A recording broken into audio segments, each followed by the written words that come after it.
सभी सनातनी मित्रों को नमस्कार। आज हम चर्चा करेंगे कि पद किसको कहते हैं। संस्कृत भाषा में पद दो प्रकार के होते हैं, एक सुबंत और एक तिङन्त। आज हम सुबंत पद के ऊपर चर्चा करेंगे, तिङन्त की चर्चा काल करेंगे। सुबंत और तिङन्त को पद संज्ञा करने वाला सूत्र क्या है? शुभ तिङन्तम पदम। जिसके अंत में शुभ और तिंग प्रत्यय लगे हो उसे सुबंत और तिङन्त कहते हैं। इसके बाद एक सूत्र आता है विभक्तिश्च। विभक्तिश्च ये सूत्र क्या कहता है ना, इसी सूत्र के बल से शुभ और तिंग दोनों विभक्ति प्रत्यय कहे जाते हैं। तो विभक्ति संज्ञा करने वाले शुभ को विभक्ति संज्ञा करने वाला सूत्र विभक्तिश्च और तिंग को विभक्ति संज्ञा करने वाला सूत्र विभक्तिश्च। तो अब हम चर्चा करेंगे संस्कृत भाषायाम एकैकस्यापि शब्दस्य सप्त विभक्तयः सन्ति। एक एक शब्द 7 विभक्ति होते हैं। प्रथमा विभक्ति, द्वितीय विभक्ति, तृतीय विभक्ति, चतुर्थी विभक्ति, पंचमी विभक्ति, षष्ठी विभक्ति, सप्तमी विभक्ति। जैसे रामः, कृष्णः, बालकः, हरि, गुरुः इत्यादि शब्दाः प्रथमा विभक्ति का एक वचन में बनेगा रामः, द्वितीय विभक्ति का एक वचन में बनेगा रामम, तृतीय विभक्ति का एक वचन में बनेगा रामेण, चतुर्थी विभक्ति का एक वचन में बनेगा रामाय, पंचमी विभक्ति का एक वचन में बनेगा रामात रामात, षष्ठी विभक्ति का एक वचन में बनेगा रामस्य, सप्तमी विभक्ति का एक वचन में बनेगा रामे। और संबोधन प्रथमा का ही जैसा बनता है, केवल एक वचन में थोड़ा चेंज होता है, नहीं तो बाकी वही रूप रहता है। तो हे राम, हे रामौ, हे रामाः, ऐसे सातों विभक्ति में रूप बनते हैं। तो संबोधन प्रथमा विभक्ति एवं संबोधन प्रथमा विभक्ति जैसे ही होते हैं, लेकिन प्रथमा विभक्ति संबोधन का एक वचन में थोड़ा परिवर्तन होता है, बाकी द्विवचन बहुवचन प्रथमा विभक्ति की जैसा ही चलता है। तत्र प्रायेण हे इति पदम पूर्वम प्रयुज्यते। हे राम, हे कृष्ण, हे पूर्व पद में प्रयोग होता है। एकैकस्यापि विभक्तेः त्रीणि वचनानि सन्ति।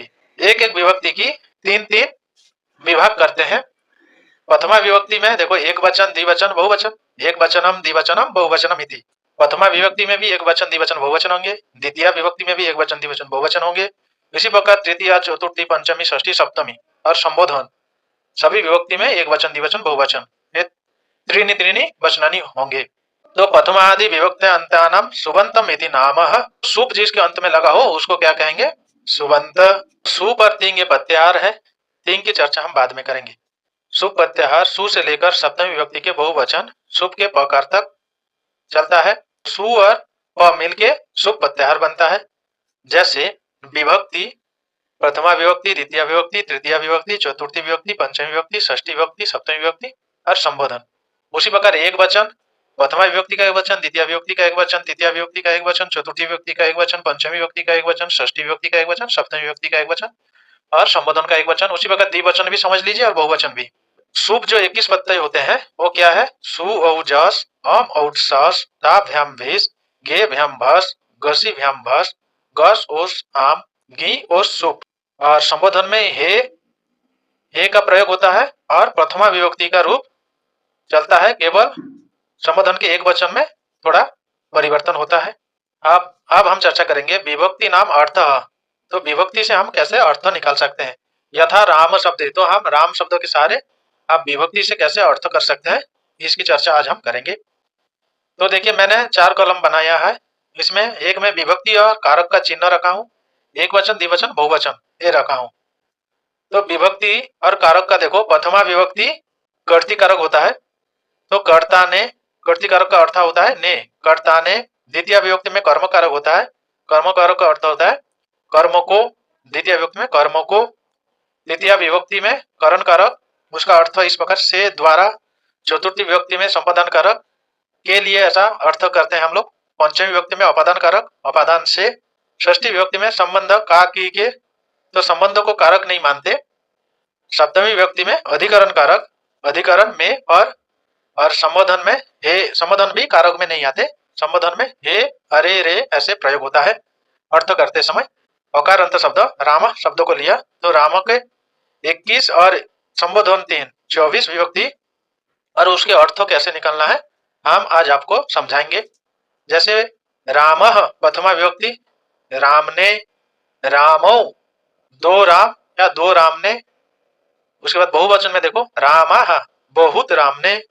द्वितीय विभक्ति में देखो रामम राम को, रामौ दो राम को, रामान बहुत राम को।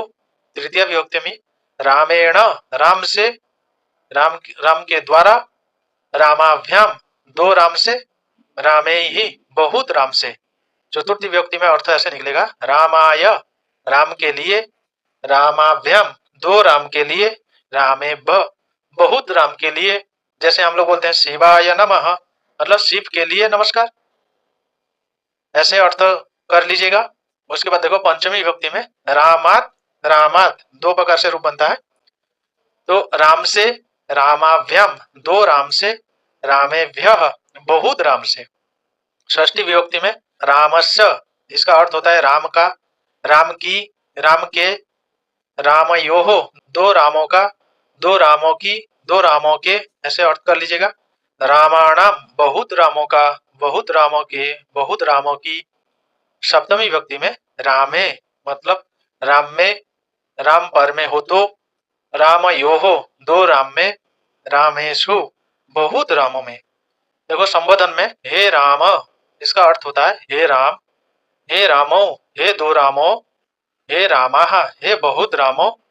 तो इस प्रकार से आज हम पद किसको कहते हैं और सुबंत के ऊपर चर्चा की। आशा करता हूँ आप सबको इस वीडियो अच्छा लगा। मिलते हैं किसी नए वीडियो के साथ।